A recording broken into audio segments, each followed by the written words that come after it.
Hey, good evening, everyone. Welcome to our Trials to Triumph. I'm Pastor Brad Closter from Living Word North Church in Bel Air, Michigan. Thank you for joining me. Thank you for being a part of this. We're glad that we can do this. I feel honored, actually, that I can bring you the Word of God like this and that you would take the time to listen to what I have to say. I don't believe that these are a waste of time or energy or resources. I believe that this can help. It can bring strength. It can bring encouragement and bring correction if need be. But that's what we're here to do. We're help your trials turn into triumphs. That's what we want to do, how we want to help you, because we believe that every single person is going through something, and we all need help somehow. And what better help than to go to the Word of God? We've been talking about ordinary people doing extraordinary things, and it gets me fired up every time I talk about it, because you don't have to be rich or famous or this or that. There's all sorts of things you don't have to be used by God. But one thing you just need to do is just be faithful, just be willing, and let God use you. One of my all-time favorite, if you're part of our church family, you probably know who we're going to talk about already. One of my all-time favorite man in the Bible, his name is Daniel. And Daniel is my guy. Like, I can't wait to get to heaven and meet Daniel, because he's like my top-level hero underneath Jesus. And what I love about Daniel's story and who he is, who he was, is that he if there's anybody who you could say was an ordinary guy, this was him, because he was a slave. He was taken as a slave, stolen away into Babylon, but I love how Daniel's story begins, because Daniel did not have a choice about being a slave. He was stolen from his family and taken away, and he didn't have a choice about any of that. But the very first choice that Daniel had was whether or not he was going to allow the kingdom of Babylon to have an influence on him. And Daniel 1:8 says that he purposed in his own heart, he purposed in himself, that he would not defile himself with the things of the king. And from that moment forward, it's like that decision changed the rest of the course of his life. Because was he a slave? Yes. And he was in a foreign land. All this time that we have biblical record of Daniel, he was in a foreign land. I don't know that we ever find a place in here where he goes back to his homeland or back to his family or his parents or whatever. He's in this foreign land throughout biblical record.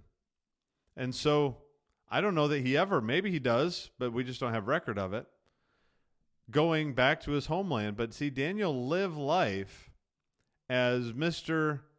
Insignificant, meaning he started off life as a slave.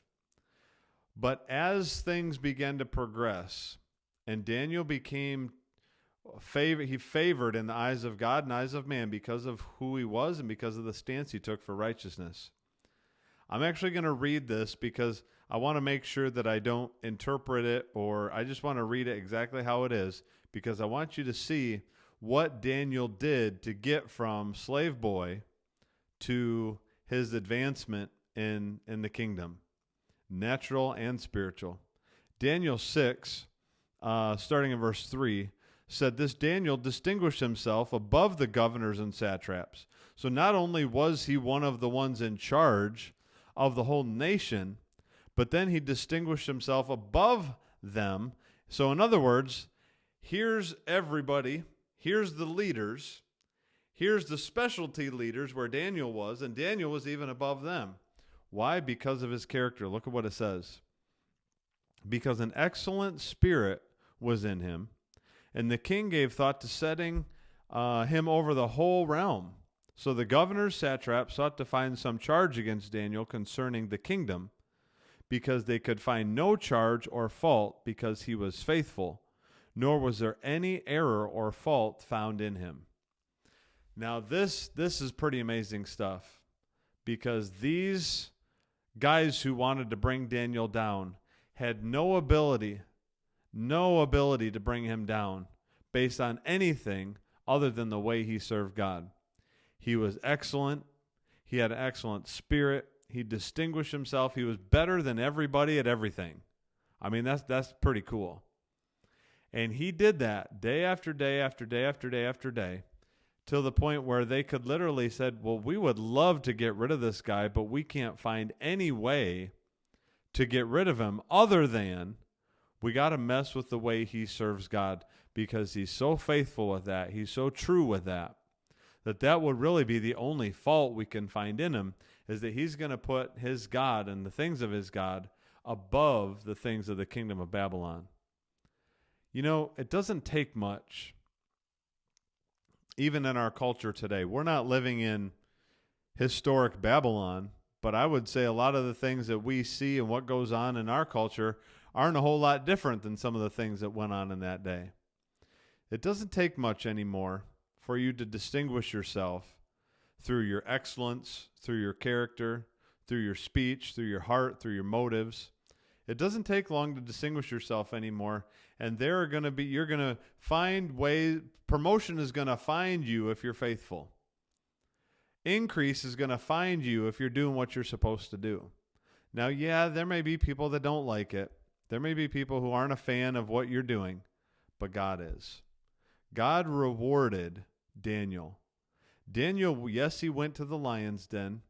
Yes, there was all kinds of trouble he faced. Yes, and yes, and yes. But the idea is Daniel came through all of it as one of the great leaders that has ever lived on this planet, because he did it in the midst of one of the worst cultures of the day, but yet he maintained who he was, and he never gave up on that life of living with good character and with excellence before God. This is why Daniel's one of my favorites.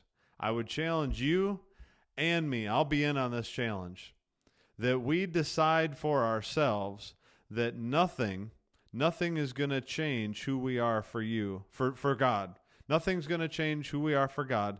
We're going to live for him, and we're going to serve him no matter what. Follow the example of Daniel and be an ordinary man doing extraordinary things. Hey, thanks for joining me once again. We'll see you again next time on our Trials to Triumph.